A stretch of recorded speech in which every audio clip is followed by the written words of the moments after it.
live preparing at the moment. And, says we're live streaming on my side. yes, the screen's doing funny things. So hopefully we are live on Facebook. Good afternoon, everybody. My name is Shay Ali, and I'm here with you on Inspired Online. And this afternoon, I've got a real treat for you. We've got Jordan McCulloch. Now, if you've not met Jordan before, I'm going to give you a bit of context as to how I know him and why he's such a fabulous fit for today. So I've seen a lot of posts out recently about, oh, you know, I'm going back to work now and my waistline has suffered and I've put on weight during lockdown. And I think some of you that have known me personally know that over the last few years I've lost quite a bit of weight, and one of the amazing things that I did to help me on that journey was train up as a Les Mills instructor. So the person who trained me, one of the people who is like such a fabulous instructor in the UK that not only kicks ass on the teaching, but kicks ass on teaching new teachers how to teach this amazing skill to lots of other people, is Jordan. You're going to love him. And I think also what's really inspiring is this isn't even like his full-time profession. Not only does he rock at that, but he also is a data technology manager in the city. So he manages the whole Scotland market for that. And I think that's really inspiring because it shows, you know, to have fitness into your life, you don't need to work in fitness. You can kick ass at anything that you do. So welcome, welcome, Jordan. Thank you for joining me this afternoon. And I want to start with our killer question, which is, if you had to share your wisdom with the world in a nutshell, what would you say? So good afternoon, thanks for having me. If I had to share my wisdom in a nutshell, I would say quite a lot of conversations I have with friends or people I work with or, you know, deal with through fitnesses, accepting people for who they are. So a lot of the time I get people who moan about, I wish this person would do this, I wish they did that. And a lot of the time I feel like we just have to accept everyone for who they are. And another kind of part of my kind of wisdom in a nutshell for life would be to really treat others how you want to be treated. I was brought up to think that, and I've always kind of gone with that motto. And yeah, I would say that's the two things I would share in a nutshell. Okay, well, let's dig a little deeper into that, because obviously I came to your class when you were training us as instructors, and you know I was actually very warmed by like how I was treated, because I do not look like it. I still don't look like a gym instructor. I'm not like your typical fit, but but you know, there was no judgment there. There was a lot of just, you know, warmth and welcome and loveliness. So, you know, how do you deal with people who, you know, perhaps have come because, you know, they don't do any kind of assessment as to like, you know, signing up as a Les Mills instructor. They just, you know, you pay for it and you turn up. So how do you, you know, cope with people that turn up that are a little more kind of unexpected? So that's a superb question, and I suppose, and I'm not sure if I got time to share with you on the course that you attended, and I trained you guys up as instructors. I got into fitness through being a really overweight teenager. I was the firstborn, two brothers, me and my younger brother, who is the opposite of me, 7 years younger than me. Don't know if it's because he was second and I was first, but firstborn. I was pretty shy as a child. My parents tried to get me into every sport imaginable, and it wasn't the sport I didn't like, I just wouldn't stick at the team thing or socialising with people. And that went on for a long time, and I would never say they gave up, but they just accepted, you know, that I wouldn't stick at anything. And it was only when I really got to secondary school and I was unhappy with being overweight. And, you know, as children do, they say things and they bully each other and things. And it got to me, and I think when I was about 15 years of age, had never done any sort of exercise, we joined the gym as a family, and went to the gym about 6 times a week. The biggest mistake I think my parents made, Shay, was that they picked me up at school, dropped me home, let me go and change, then they would take me in the car to the gym and bring me back. And probably if they'd got me to walk there and walk back, I would maybe have made a bit of a difference. But unfortunately, was going to the gym, not much was happening. And this lady who worked in the gym approached me one day and said, "I see you here a lot. Why do you not come and try a fitness class?" And I was so embarrassed that she'd come to speak to me, and I was so embarrassed at the thought of going in to a room with other people and exercising. So I tried to kind of I accepted what she was saying and nodded and thought I'll try and avoid her so that I'd never have to go to the class. So I kind of forgot about it, and a couple of weeks later I was sitting on an exercise bike right outside the gym studio, and the lady came up to me and said, "Hi, I'm teaching a class in 5 minutes. Here's a ticket for you. I'll see you there." And that's probably the kind of turning point in my life. I decided to go in and try the class. I was absolutely awful. Everybody went one way and I went the other way. And yeah, I found it super hard. But actually, it was the best workout I'd ever had because you're in a group, so everyone keeps moving, so it encourages you to keep moving. Whereas if you're in the gym, you can do a couple of reps and stop, check your phone, look at the TVs in the gym. And yeah, something happened in that class that got me. And I remember thinking at the end of that first class, I want to do what she does. 3 years later, when I was 18, I became a fitness instructor. Probably one of the youngest fitness instructors in the area at the time. So that faced a lot of its own scrutiny.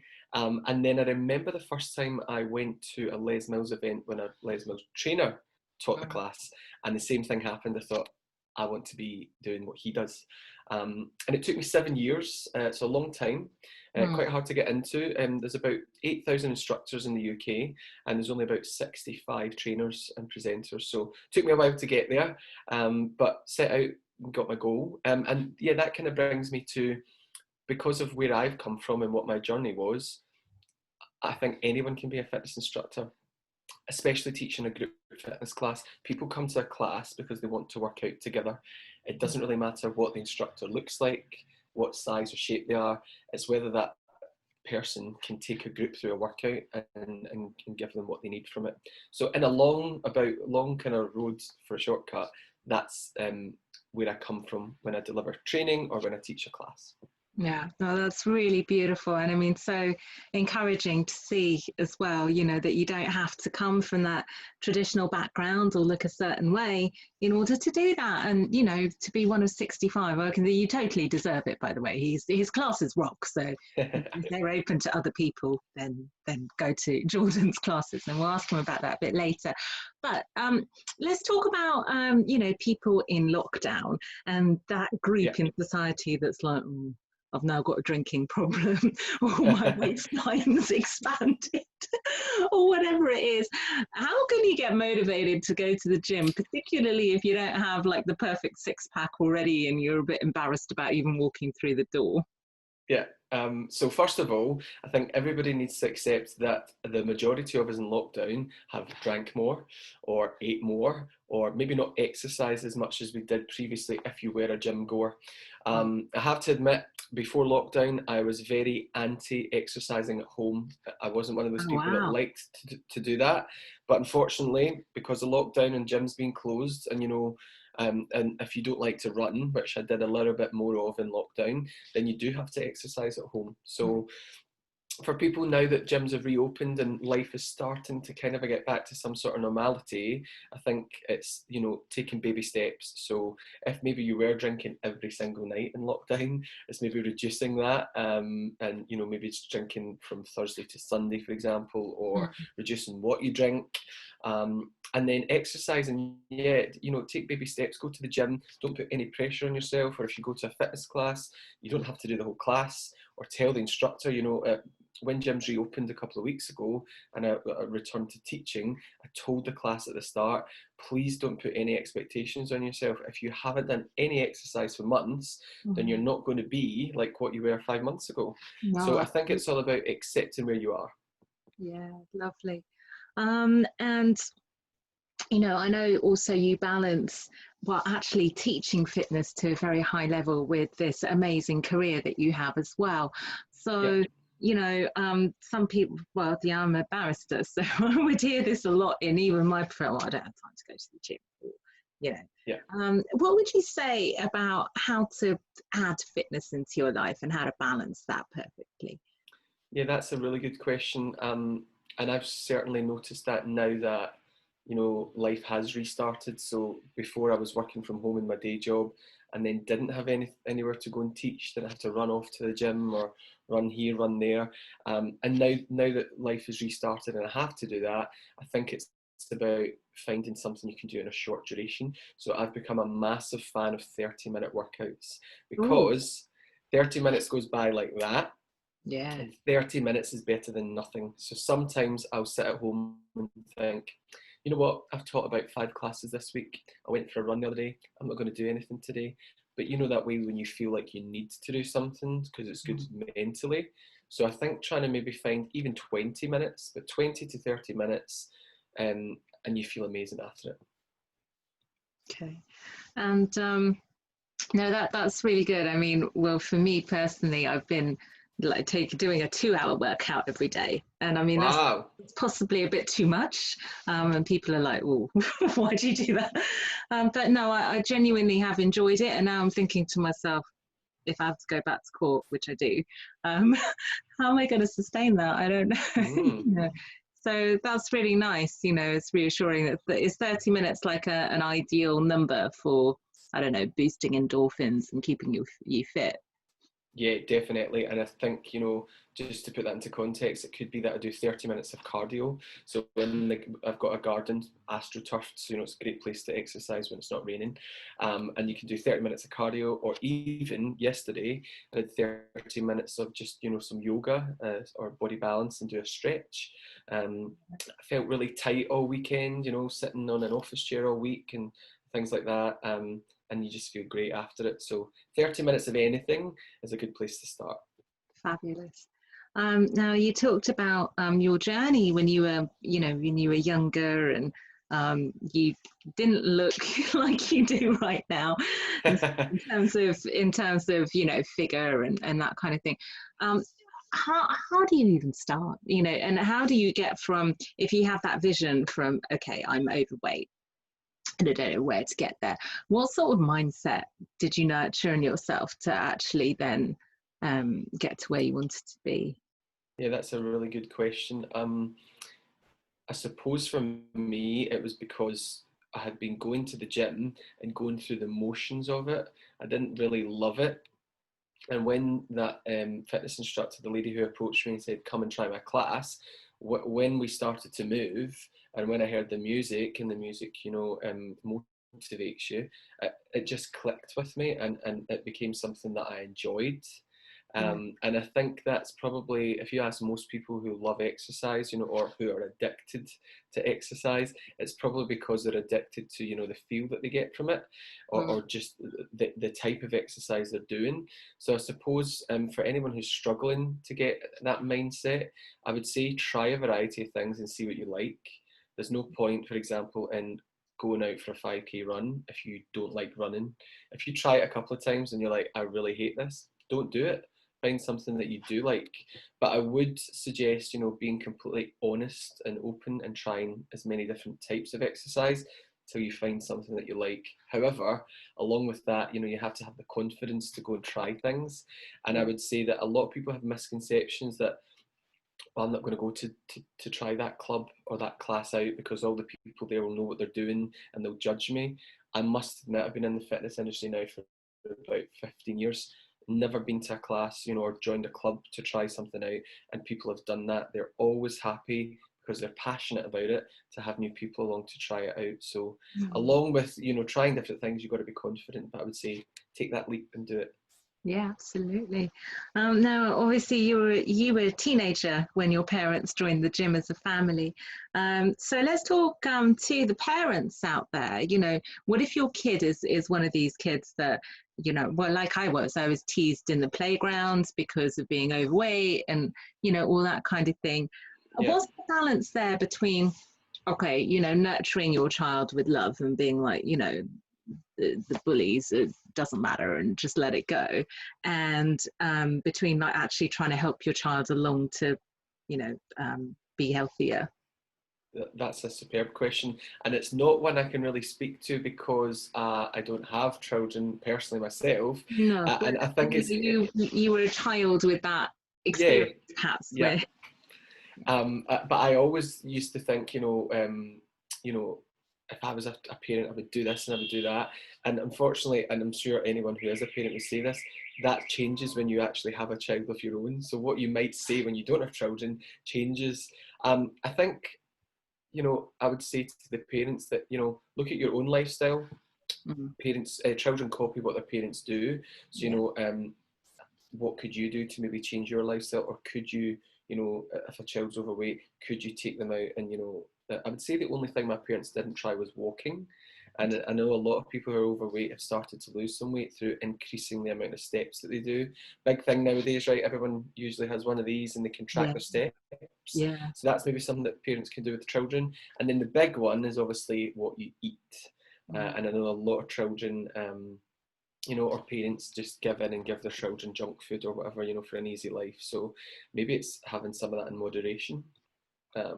So yeah, I would start with the activity thing first.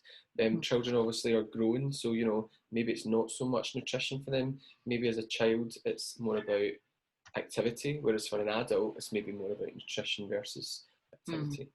Lovely. And I love that your parents did that. We joined the gym as a family, even though you didn't want to go. They Yeah, I know. got you hooked. Let's talk a bit more specifically about Les Mills, because it's an amazing brand, and what got you passionate about Les Mills? I know you said you went to a class and you were like, I have to do that, but what is that buzz? That's a really good question, and I think for me, when I started it, I didn't realise that that it's global. I think we're in about 130 plus countries around the world. Wow! And Les Mills have a goal of getting 20 million people doing a live Les Mills workout every week by the end of this year, and 100 million people a week doing some sort of Les Mills experience. It's the best fitness brand out there in terms of group fitness, and what's really cool about them is within their classes themselves, every 3 months we get a new release. Because if you are an exerciser, if you keep doing the same program at the gym for a year, then the results you get from it start to plateau off. So Les Mills create new releases every 3 months, so that's 4 times a year, to really cool music. They have a hard job of choosing different genres of music that most people will like. But they stay very current, so they move with the trends in the exercise and fitness world. And not only that, they've diversified with technology. So you have Les Mills On Demand, for example, which you can have an app on your phone. So I use that sometimes and work out in the garden. You can have virtual classes. So I used to work at a health club where we could have a big projector and drop down screen. So say you are a nurse and you work night shifts, for example, and you missed my body combat class at 10 o'clock in the morning, you can come in the afternoon, the studio's empty, and you can request to do a virtual class. So yeah, great brand. It's all about, getting people fit and healthy, and it's to awesome music, and music's a massive passion of mine.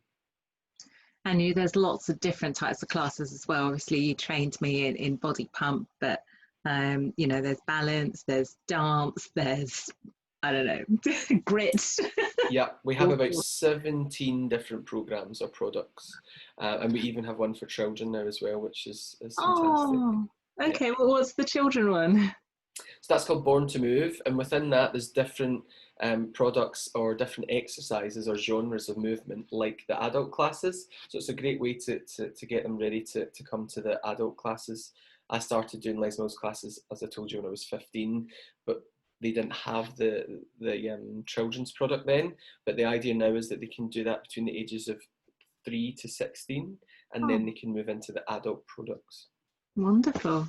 Okay. Well, let's now talk to people that work in fitness, because obviously, they've taken a massive hit probably in lockdown. And even now, gyms, well, I'm a member of 2 gyms and they've both offered me a freeze. They're like, we don't have to come back now. If you want to come back, this is what we've done. So, and I'm noticing some of my favorite instructors are not back at the gym yet. What can you do to keep yourself going? How have they kept themselves going during lockdown? And what's the future? So I think the future, no one knows right now. not many, well, no commercial gyms ever had any sort of online, workouts with a live instructor. So no one used Zoom, like the platform we're using now, or any of these platforms. And they had to during lockdown, myself included. I started doing some classes online. I tried Facebook Live at first, and then progressively moved to Zoom. And I also set up a Facebook group. I didn't want to be broadcasting to everyone on my Facebook who, might not want to know about it. So I set up a group fitness closed group, but I allowed for people to add their friends to it and people they may know who are missing the gym and want to work out. So I started that at the start of April, and I think right now we have about 500 members in the group, which is pretty cool. Cool.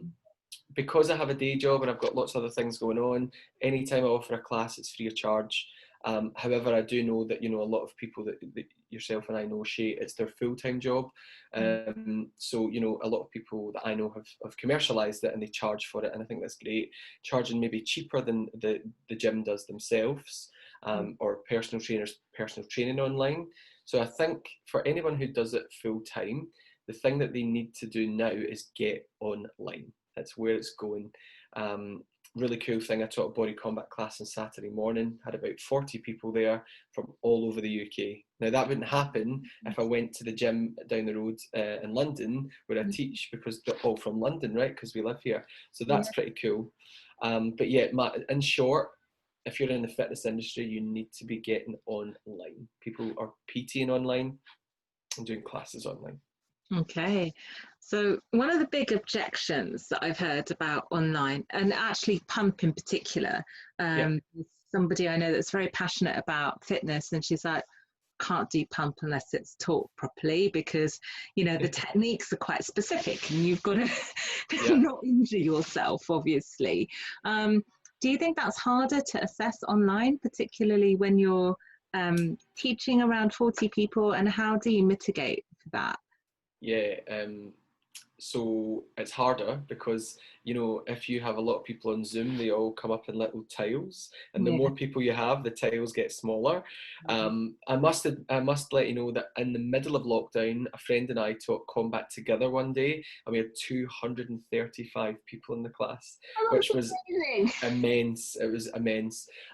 However, in body pump, I think the most I've had was about 70 people. Great thing about, during lockdown, I told people, don't worry about having a barbell and weights. I was just trying to get people moving or keep them moving. So use anything you have at home or body weight. But yeah, you're right. Your friend who mentioned, it's hard because you can't correct people's technique. I think the most important thing about teaching an online class is that when you're coaching, you continually talk about technique, and you make sure that you're in shot and they can see that you have good technique. So yeah, it is a little bit trickier, but you just have to change how you teach, because they're not in front of you in person and they're on a screen, or you might not be able to see them, because obviously I've encouraged people that if they don't want their camera on, they can switch their camera off. So it's all about how you coach them and talk about technique so that they're listening to it rather than seeing it. Yeah, and making sure that that you are teaching ways that they are totally safe. Yeah. Oh, wonderful. Now I'm going to pick out one of the little bits you said there, because I love this. I was boasting to my business partner. I was so lucky. I went out and bought like a set of weights, I think on March 17th or 18th, when shops still had them. You were a fast mover. Well, I'm like, I can't live without my weights. So, I mean, I've now got quite a good selection at home. But Good. A lot of people didn't have that experience, and I love that you were saying, encourage them to use anything that they have. So what can people use at home if they want to get into like lifting, body pump style weights, and they don't have any, and the markup on them I think is still pretty large, although not as large as it was a few weeks ago. Yeah, so I can tell you that people are still struggling to get weights and barbells online. My housemate, so I bought one at the start of lockdown and we shared it, but my housemate wanted one so we could do body pump together, for example. So she managed to get one last week, but it's still pretty hard to get them at the moment. So the home workout thing is definitely escalated. So what we did in lockdown is we did a couple of things. Most people have a backpack at home, so we told them to put books or anything heavy that they have around in the backpack and stick the backpack on their back. So for example, as you know, Shay, in the squat track and body pump, we put the bar on your back. Rather than doing that, you put the backpack on your back. So you got some extra weight. Yeah, so that's one example. Another example was, you know, if anyone has like a mop, like, you know, the pole and a mop or a broom, and they can stick things on the end of it. Another thing was filling up big bottles of water because it makes them heavy. And then my mum, this is a good example. So my mum does Les Mills classes. Body pump's not her favourite, unlike you and I. However, she wanted to do it because it was something to do in lockdown. So I said to her, do you have a resistance band at home? And she said, yeah, I do. So I said, well, try that. So she actually came to visit London last weekend, and she said, you know what, I've been really enjoying doing body pump with the resistance band because you get a pretty decent workout and you don't need to have weights. So there you go, there's a couple of examples. Yeah, well, I'm fascinated. I think I've actually got one down here. How would you use it? So depending on what area you're working, so resistance band, you could tie it round your legs so that when we're squatting you've got extra resistance. Or the ones, you know, the long ones like they use in Les Mills CX Works, you could use that. So you stand on it, cross it over, and then it gives you some tension if you're doing, you know, upper body work. So yeah, you have to get a little bit creative at home if you don't have a bar and weights, but it doesn't mean you can't do it. Okay. And what did people use instead of dumbbells? Was it the water? Were there any other ideas? One guy who actually comes to my class in real life, in person, he came on Zoom and he was outside in his garden because it was a nice day, and he had bricks and a broom, and he stuck the, you know, the holes in the bricks, he stuck the broom through them, and then he had a barbell. Oh my God, is that even safe? So yeah, everybody was creative, and it went down really well. Fabulous. Well, thank you so much for your time today and joining me on Inspired Online. I'm like feeling inspired about telling people to lift weights now because, you know, just thinking about, you know, what you could use in your house. That's wonderful. Now, obviously, you're still doing fitness classes. How can we come to your class? So at the moment, we're still in the very early stages in England. I know in Scotland, where I'm from originally, the gym's open next week, a week today, I think. At the moment, I teach only a couple of classes a week at Virgin Active in Nuffields. If anyone fancies joining me, feel free to look me up on social media. I know you're going to tag me later on, Shay. And keep your eyes peeled for more Zoom workouts because I'm still doing those. So yeah, I will give you the links for those. Yeah. We'll tag Jordan's group a little later, and you've got access to. Please join us. Yeah. Workouts on there. Jordan, thank you so much. Thank you for your time today. Hope to see you again in person to work out very soon. And, thank you, Shay. Thanks for having me. Thank you.